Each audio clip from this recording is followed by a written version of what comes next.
Hi there. So I'm presenting this time still from Trail Guide to the Body. We are at page 58. Okay, so I'm presenting the acromioclavicular and the sternoclavicular joints. Okay, so the acromioclavicular AC joint is a small articulation between the acromion of the scapula and the acromial end of the clavicle. Okay, the anterior and superior surfaces of this thin crevice can be palpated directly. So you can see here, um,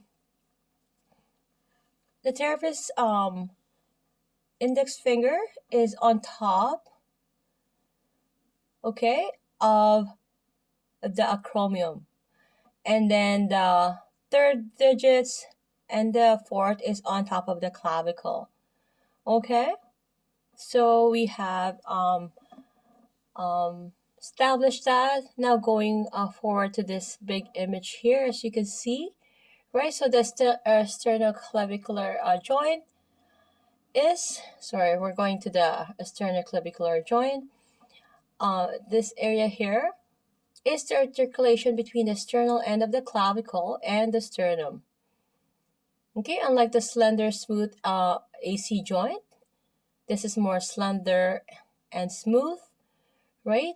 The SC joint is wedge-shaped and contains a small, impalpable fibrous disc. So there's a disc, right? At rest, only the inferior portion of the sternal end makes contact with the sternum.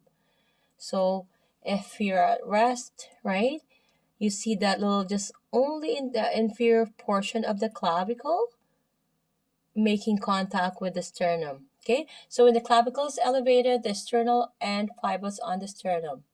So the AC joint is, while the client is seated or supine, locate the acromion, glide medially toward the clavicle. Your finger will feel a small step as you rise up onto the surface of the clavicle. Backtrap slightly, just lateral to the step, will be the acromioclavicular joint slender ditch.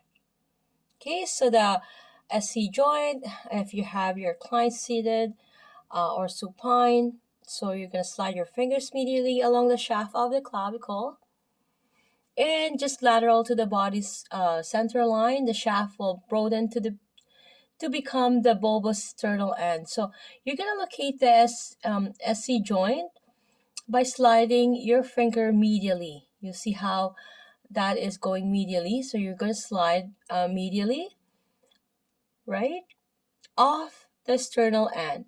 Passively elevate, depress, and abduct the scapula. Okay, then explore the changes occurring at the SC joint. Okay, so you're going to ask your client to passively elevate, depress, and abduct the scapula, ABD. Okay, and now we're going to go ahead for the coracoid process. Okay, we have the image here of the coracoid process. Okay, this is the anterior view of the right shoulder. We have the bigger image here as the thumb of the therapist trying to palpate the coracoid process. The coracoid process of the scapula is the beak-like projection found inferior to the shaft of the clavicle. So depending on the position of the scapula, it is often found in the deltopectoral groove, so between the deltoid and pectoral major fibers. So the coracoid process can be tender when palpated, so proceed carefully. Okay, so have your client seated or supine. Lay your thumb along the lateral shaft of the clavicle. Okay, that's the right. Slide inferiorly off the clavicle, no more than 1.5 inches. Locate the tip of the coracoid process by compressing your finger pads into the tissue. As the coracoid becomes more apparent, get a better understanding of its shape and size by sculpting a circle around its edges. Okay? So we are now at the deltoid tuberosity. We all know that that is the insertion for the deltoid muscle. Deltoid has the anterior, middle, and posterior portion.